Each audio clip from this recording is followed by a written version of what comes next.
You ever stop and really think about it? You look out, at the world, the cosmos, and the only darn thing your eyes actually register is light. Hmm. Yet everything we know, like every particle, all the matter, it supposedly springs from this fundamental, unseen, I guess, quantum froth, this underlying darkness. Yeah. It's a total head scratcher, isn't it? Why light? Why is that the specific key we have to, unlock the universe visually? It is. That's a really profound question. And it forces us, I think, to really examine the nature of reality itself Yeah. and our relationship to it. You Oh, definitely hit on a central mystery there, this emergence of the visible from the seemingly invisible. right. And that's exactly what we're going to dive into today. Our mission is to try and unpack this light from darkness thing. We've got this collection of information, just, raw text sources, and we're going to use it to try and shed some light, yeah, pun intended, on this fundamental puzzle. It should be a fascinating exploration. We'll probably start with why light is even detectable, by us. Then maybe venture into that strange realm of quantum fluctuations. Okay. And from there, we can explore that really mind-bending idea of light as this fundamental thread connecting everything, like geometry, matter, Mm. maybe even consciousness. Wow, okay. Yeah, in ways we might not have considered. So expect some surprising insights, maybe a few aha moments that could change how you see things, literally. Okay, I'm ready. Let's start with the basics then. Light, we don't just see things because they're there, right? Right. We see them because of the light they give off or bounce off. Exactly. Light's the messenger. But why that messenger? Why the one we can perceive directly? What makes light so, well, knowable? Well, the key thing here is the direct interaction between photons, the particles of light, and our own biology. Our eyes, basically. Specifically. Yeah, the retina. Photons hit the retina. And that impact, it excites electrons in the cells there. And that excitation, it triggers a whole chain reaction of signals that our brain then interprets as sight. Yeah. So it's a very direct physical process. So it's like a physical domino effect. Photon hits eye, electron gets excited, signal goes to brain, boom, awareness. Pretty much, yeah. That's the gist of it. But what are photons, though? Fundamentally, where did they even, come from? Okay, so our sources suggest they're essentially ripples in the electromagnetic field. Right, the EM field. And what causes these ripples, those quantum fluctuations we mentioned earlier, these sort of inherent jitters in the quantum vacuum, they can, under the right conditions, give rise to these ripples. And those are the photons we see traveling at, light speed. They act as these fundamental carriers of energy and momentum between different points. Okay, this quantum vacuum idea, it still feels a bit paradoxical. Empty space that's not really empty, but bubbling with potential. Can you break that down a bit more? Yeah, it's tricky. Think of it like this. Even in what looks like totally empty space, at the quantum level, there's this fundamental uncertainty. Heisenberg's principle, right? Right, uncertainty. Which means there's always a minimum amount of energy kicking around. Yeah. And this leads to these spontaneous, really temporary fluctuations. Okay. These fluctuations can show up as what physicists call virtual particles. They kind of pop into existence and then, poof, vanish almost instantly.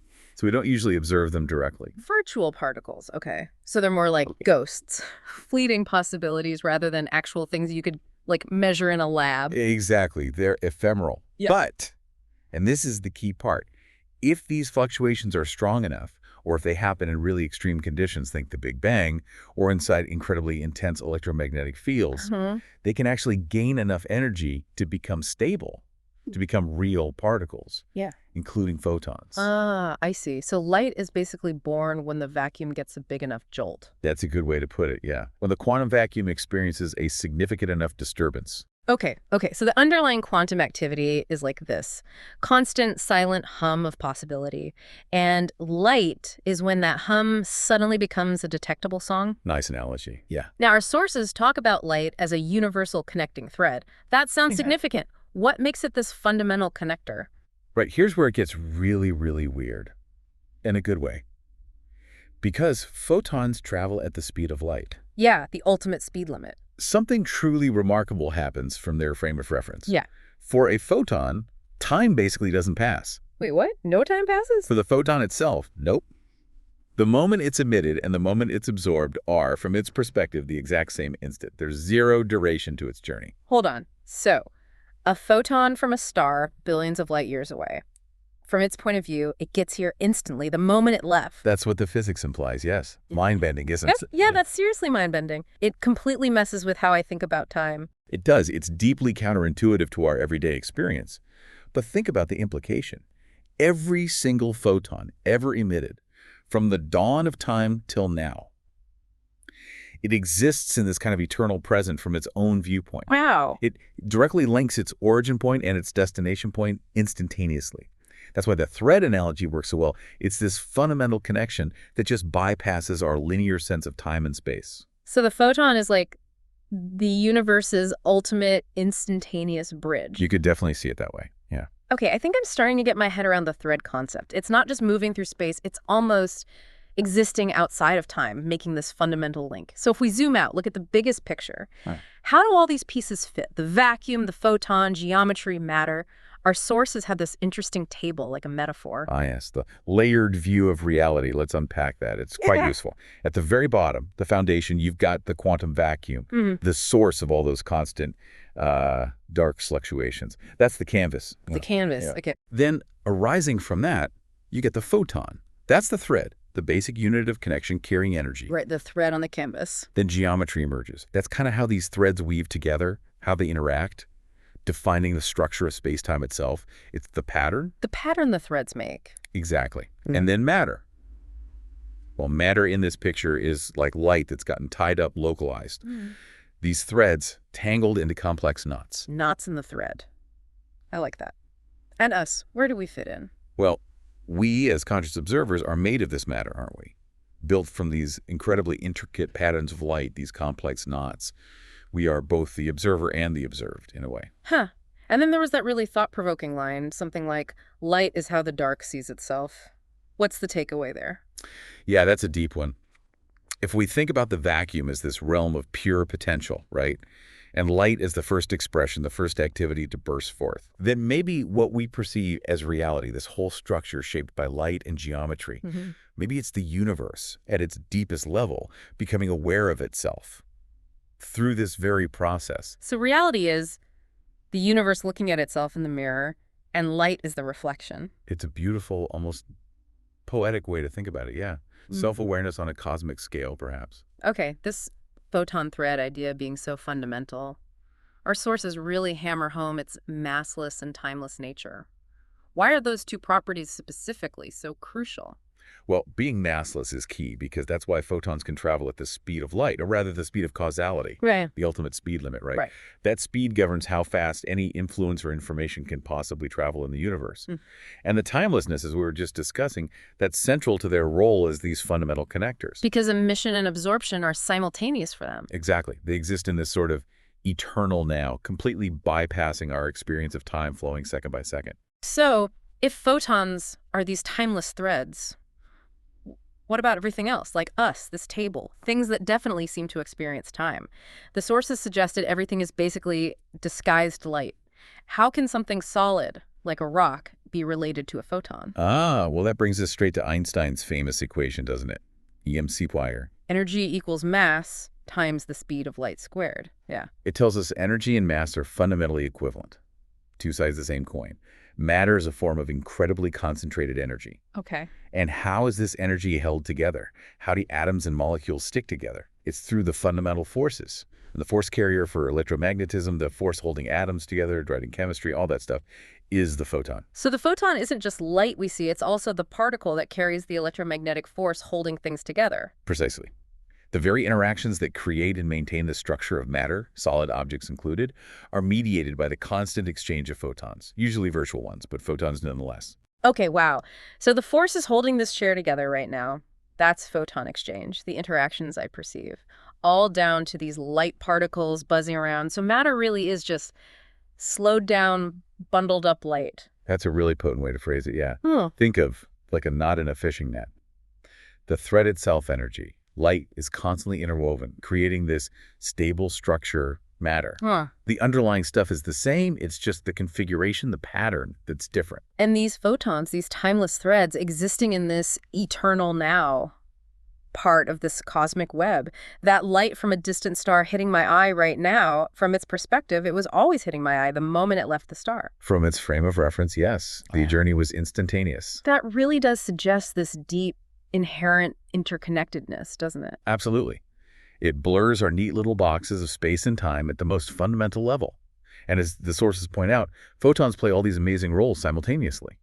They carry information, they transfer energy, they enable our perception, and they seem to exist outside of time as we know it. They're like the fundamental stitches in the fabric of reality, timeless messengers connecting everything. They really are. It's like the whole universe is this incredibly complex song, and light is the fundamental vibration making it all happen. That's a beautiful analogy. Wow. And, it naturally leads you to wonder about even more speculative things. No, like what? Well, our sources even kind of touch on the idea that maybe consciousness itself has a deeper link to all this photonic activity. Consciousness, how so? The idea, and it is speculative, is that perhaps awareness could arise within these fields of energy and resonance, with photons possibly playing a role in facilitating some kind of fundamental knowing. Whoa, okay. Consciousness as photonic. That sounds like it's heading into some pretty wild territory, like panpsychism. The idea that consciousness isn't just in brains. Exactly. It's definitely out there on the fringes, Yeah. but it's an intriguing line of thought. Could awareness be less about complex biology and more about a fundamental property linked to energy exchange, information flow, Right. maybe mediated by photons? We should probably put a pin in that one for now. It's a lot to take in. Agreed. It's important to remember that that's really pushing the boundaries of current science. More philosophical, perhaps. Okay, yeah. Let's dial it back slightly, but keep that interconnectedness idea. We only see visible light, right? But you mentioned these huge, invisible electromagnetic fields everywhere. What's the link between the light we do see and these hidden fields? Right. This brings us to what the sources call the geometry of light and darkness. It's a really insightful concept. As you said, EM fields are everywhere. They influence everything.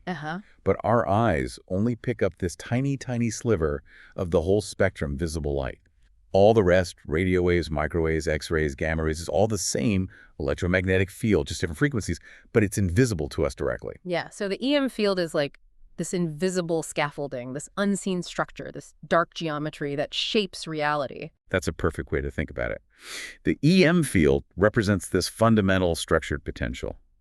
And photons, the particles of light we do perceive, are essentially excitations, disturbances within that field. Okay, excitations. Like ripples on a pond. Exactly like ripples on a pond. The pond itself, the water surface, is the EM field always there, structured potential. Drop a pebble in, you get ripples.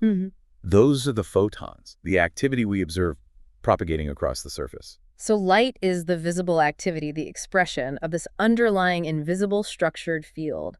Latent geometry becoming kinetic. You got it. That's the core idea. And all these fundamental fields, not just EM, they exist in space-time, but they also shape space-time. And space-time itself is geometry. My head is starting to spin again.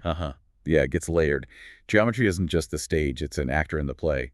Mass and energy actually curve space-time. Einstein again. General relativity. Right. And that curvature tells everything, including photons, how to move. So when a photon travels, it's not just cruising through empty space. It's following the contours, the very shape of space-time itself. It's tracing the geometry. It follows the shortest path in that curved space, the geodesic. Precisely. Like how planes fly great circle routes, looks curved on a map, but it's the shortest distance on the globe. Light does the same thing through space-time geometry. So we've got this duality then, the hidden structure of the EM field, the dark geometry, the potential, and the active expression light. Geometry is the language connecting them. And matter is light sort of trapped by geometry. And time just emerges from all these interactions. That's a really great summary of it. Think of the EM field as the canvas again. Silent potential. Light is the brushstroke, the active energy. Geometry is the shape and form the strokes create. And reality, the moving picture, is how these interactions unfold in space and time. Maybe the EM field is the womb, and light is the first kick, the first realization. I like that. The first tremor, the first spark of awareness, perhaps. Okay, this idea. Light reflecting itself into reality through underlying geometry. Our sources call that a massive idea. And yeah, I can see why. It sounds like a potential mechanism for existence itself. It is profoundly deep because light, as this fundamental vibration, It needs something to vibrate within, and it needs a structure to define how it vibrates. And that structure is geometry. Exactly. Geometry arises from the fundamental relationships, the symmetries deep down. Uh-huh. So those initial quantum fluctuations create this tension, and geometry provides the channels, the constraints for that tension to manifest as light. So the void, the vacuum, it actually has shape, an inherent structure. And light is how we see that shape coming into being. In a very real sense, yes. The void has shape. Light is how we see it. And then this loops right back to consciousness, doesn't it? Yeah. If light is reflecting itself through this geometric structure, who's doing the reflecting? Is us? That's the million-dollar question, isn't it? Where physics meets metaphysics. Yeah. Because we are made of matter, which is bound light, essentially. Right. Our brains run on EM signals. Right. Our awareness feels like this dynamic process, feedback loops. So maybe consciousness is a localized way the universe reflects on itself. Light perceiving the geometry it travels on. Like a mirror inside the mirror seeing itself recursively. That's a compelling image, a self-referential loop within the bigger cosmic dance of light and geometry. So these threads of light weaving through space-time geometry, that is the fabric of reality. It sounds a bit like string theory with tiny vibrating strings. The analogy holds up surprisingly well, actually. In string theory, the fundamental things are these tiny vibrating strings, not points. And how they vibrate determines what particle we see. Uh-huh.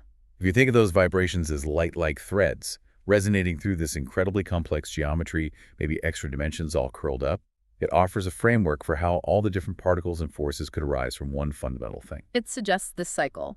Light emerges through geometry, forms matter, energy. Eventually, complex systems like us arise, capable of awareness, reflection, maybe feeding back into the light itself. Exactly. A cyclical view. Light might form mind reflection light again, perhaps. Man, it feels like we're catching a glimpse of the code running underneath the simulation, you know? It does have that feeling sometimes. But then, okay, another weird question. Where does the geometry come from? Why is the universe so ordered, so structured, if it all starts with just energy and, like, quantum randomness? That's one of the absolute biggest mysteries. Geometry, at its heart, is about relationships. Patterns, symmetry, proportions. It's not the stuff, it's how the stuff relates. Right. So maybe geometry isn't just in reality. Maybe it's the blueprint reality has to follow. An inherent ordering principle that was there from the start or emerged right at the start. A bit like Plato's forms, these perfect, eternal ideas that physical things only approximate. Like we see circles, but a perfect mathematical circle doesn't really exist physically. That's a very good analogy, yes. Geometry could be the timeless logic, the underlying rules and relationships that light just obeys when it manifests from the quantum vacuum. It's the structure that guides how form appears. And this connects back to the timelessness thing again. Photons are timeless from their view. The quantum vacuum is this timeless background hum. Could geometry be like stable standing wave patterns in that timeless background? And light is just the expression of those geometric waves moving out into space-time. That's a really insightful way to potentially connect these ideas. Think of a hologram. You have this static 2D pattern. Right, on the fence. But shine a laser through it and you get this dynamic 3D image projected. Maybe geometry is the fundamental holographic seed, the pattern encoded in the timeless quantum fluctuation. And light is the laser, projecting the movie of our reality into space-time. It's a powerful metaphor for how timeless structure could give rise to dynamic experience. And consciousness in that picture. Could it be light interacting with this geometric structure, becoming aware of itself through that interaction? Like it's literally measuring its own geometry, the universe waking up. It leads you there, doesn't it? This ongoing loop. Geometry is the canvas, light is the paint, consciousness is the eye looking at the painting. And awareness is the moment the light realizes it's been holding the brush all along. That beautifully sums up the cyclical, self-referential, interconnected nature of these incredibly profound ideas. Wow. Okay. This has been quite a journey. These concepts are seriously mind-extending. This whole perspective on light and geometry is the absolute bedrock of everything. It really is. We've definitely explored a perspective that highlights this incredibly deep fundamental interconnectedness between things we normally think of as separate: light, geometry, matter, maybe even consciousness, all potentially stemming from that mysterious realm of quantum fluctuations, the darkness giving birth to the light. So that final thought then. If light really is how the dark sees itself, through this framework of geometry, what does that really suggest about our role as conscious observers tucked away inside this vast, self-reflecting universe. It's the ultimate question, perhaps. It really makes you reconsider everything, the nature of reality, our place in it, this incredible cosmic dance. It certainly does. Well, thank you for joining us on this very deep dive today. Thank you. We really encourage everyone listening to keep mulling over these ideas. Explore your own connection to this fundamental reality. Perhaps in future explorations, we could dig even deeper into things like symmetry breaking or the nature of the void itself. Sounds fascinating. Until next time.